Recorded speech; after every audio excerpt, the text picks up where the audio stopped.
Hello and अस्सलाम वालेकुम everyone. I hope you guys are doing great. आज का जो हमारा टॉपिक है वो हम पढ़ने जा रहे हैं रेडिकल्स और रेडिकेंट्स के बारे में। लेकिन वीडियो के स्टार्ट करने से पहले अगर आपने अभी तक चैनल को सब्सक्राइब नहीं किया तो आप सब्सक्राइब कर लें ताकि इन फ्यूचर आने वाली जो वीडियोज़ हैं वो आपके लिए मिस आउट ना हो। तो सब आप स्टार्ट कर लेते हैं विदाउट एनी फर्दर ड्यू। तो रेडिकल्स एंड रेडिकेंट्स के कॉन्सेप्ट को समझने से पहले हम पहले पढ़ लेते हैं कि nth रूट क्या होता है, और इसको भी समझने की एक लॉजिक है जो मैं आपको आगे जाके बताऊंगा। सबसे पहले हम पहले नंबर पे बात कर लेते हैं कि लेट्स सपोज कि एक n कोई भी पॉजिटिव इंटीजर है हमारे पास, ठीक है, और इस n की वैल्यू ग्रेटर देन 1 होनी चाहिए। यानी कि इन शॉर्ट हमने कोई भी एक इंटीजर लिया, कोई भी वैल्यू जो पॉजिटिव इंटीजर ले लिया जिसकी वैल्यू ग्रेटर देन 1 होनी चाहिए, ठीक है। Let's suppose +2 +3 +5 and so on. Second number पे अब हमारे पास एक वेरिएबल है जो कि एक रियल नंबर है, ठीक है। लेट्स सपोज ए कोई भी हमने रियल नंबर ले लिया, ठीक है। अब थर्ड नंबर पे एक्स एक और वेरिएबल है जो हमने कोई भी एक रियल नंबर ले लिया, एनी रियल नंबर, ठीक है। अब ये तीन चीज़ें होगी। अब इसको जब हम इस फॉर्म में लिखेंगे x n is equal to a, ठीक है। यहाँ पर एक्स भी हमारे पास कोई रियल नंबर था, ए भी रियल नंबर था, और एन क्या था, कोई भी पॉजिटिव इंटीजर। तो ये हमारे पास कहलाता है nth रूट, ठीक है। उसके बाद अब इस चीज़ को समझने की वजह क्या थी, हमने इसको समझा क्यों, ठीक है। सबसे पहले इसकी सिंबॉलिक फॉर्म मैं आपको बता दूं, फिर उसके बाद बताता हूँ। सिंबॉलिक फॉर्म में इसे दो तरीके से लिखा जाता है। एक तरीका होता है x is equal to √a(n) और x is equal to a(1/n), ठीक है। ये हमारे पास रेडिकल फॉर्म होती है, और ये हमारे पास एक्सपोनेंशियल फॉर्म होती है जो आगे हम जाके पढ़ेंगे इसके बारे में भी। तो अब यहाँ पर इसको पढ़ने का, nth रूट को पढ़ने का फ़ायदा क्या था। अब जो हमारे पास ये है ना, हमारे पास अब ये जो रेडिकल क्या होता है, ये जो स्क्वायर रूट होता है ना, ये रेडिकल कहलाता है, रेडिकल साइन। अब उसके बाद ये जो n होता है हमारे पास, ये इंडेक्स कहलाता है, और ये जो a है हमारे पास, ये कहलाता है रेडिकेंट या फिर बेस। तो ये वजह थी हमारा सबसे पहले nth रूट स्टार्ट करने की, कि हम nth रूट हमने डिस्कस किया ताकि एक रिदम बन जाए ये चीज़ को अंडरस्टैंड करने के लिए, कि सबसे पहले समझ लिए चीज़ें होती क्या हैं। अब ये हमारे पास स्क्वायर रूट जो साइन होगा वो रेडिकल साइन है, फिर उसके बाद n जो हमारे पास होगा वो हमारे पास इंडेक्स है, और a हमारे पास क्या होगा, रेडिकेंट या फिर बेस होगी।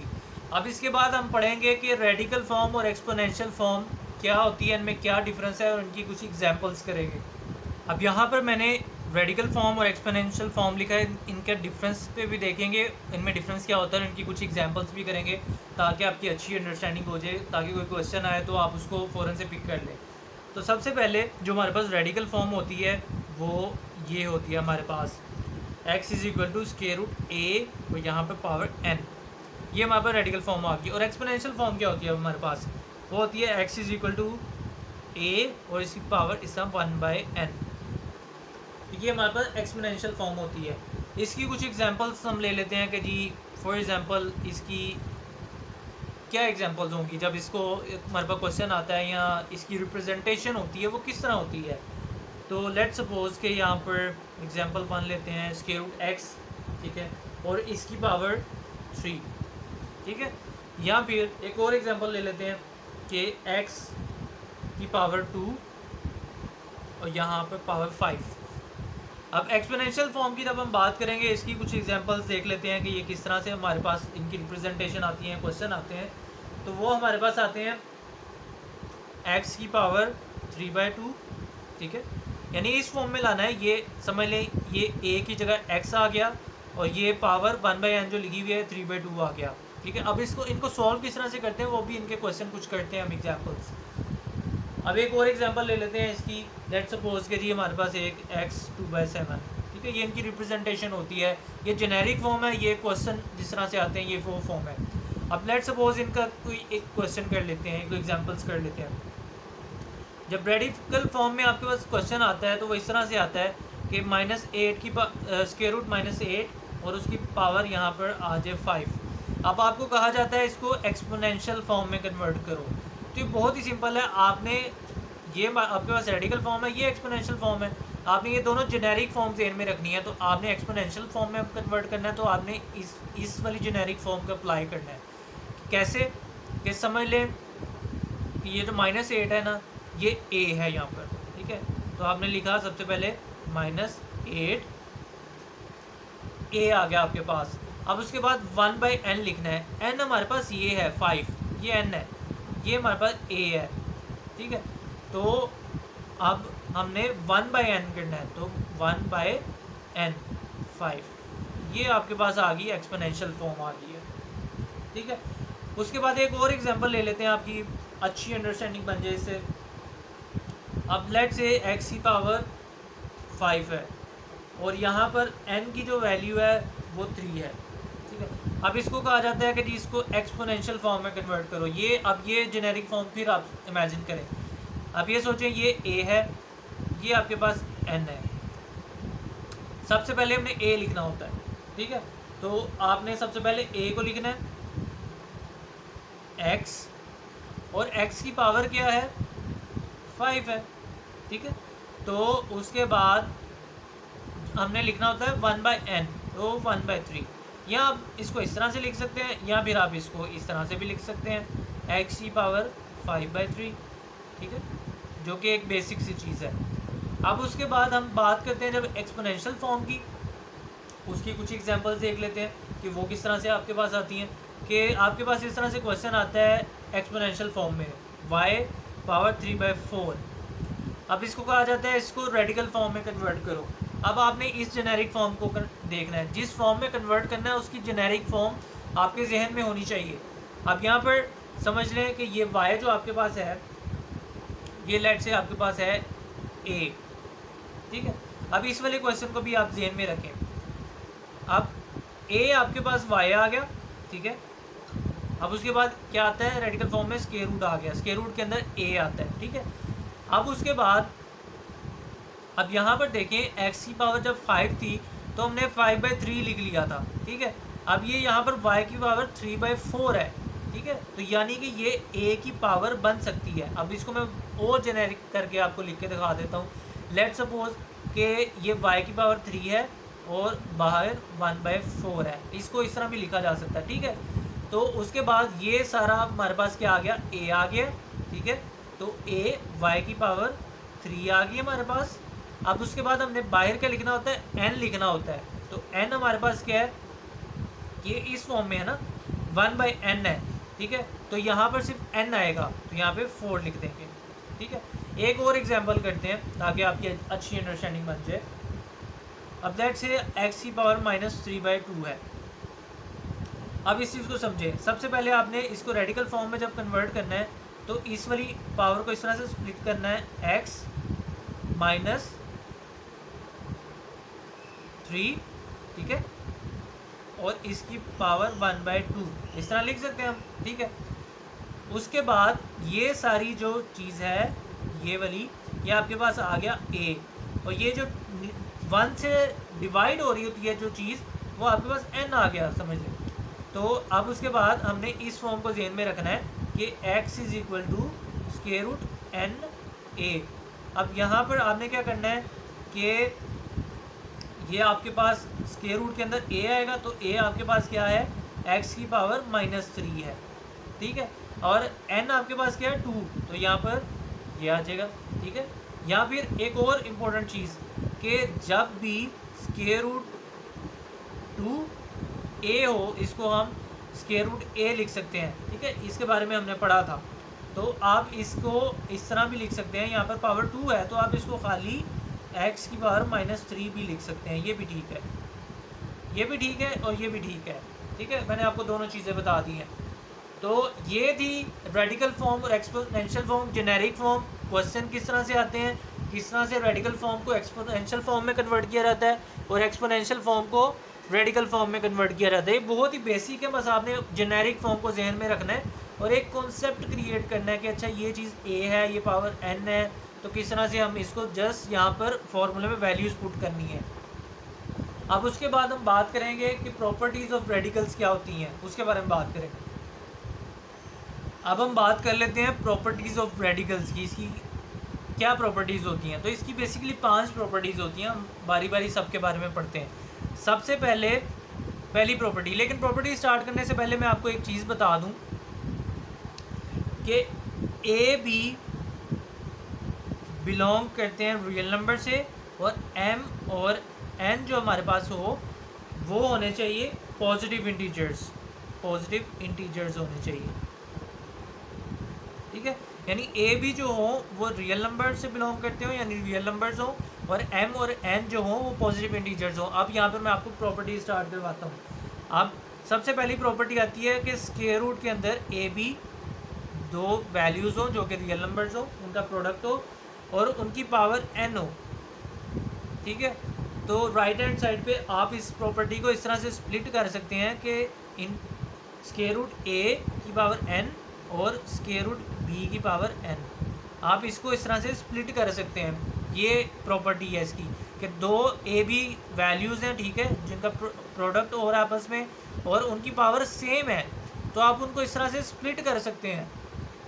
अब सेकंड नंबर पे जो इसकी प्रॉपर्टी है, सेकंड प्रॉपर्टी के बारे में हम बात करते हैं कि लेट सपोज, यहाँ पर तो प्रॉपर्टीज़ का आपस में प्रोडक्ट हो रहा था, लेट सपोज प्रॉपर्टीज़ आपस में इस तरह के दो कोई भी रियल नंबर्स है वो आपस में डिवाइड हो रहे हो, तो उनकी जो पावर हो ये एन हो, ठीक है।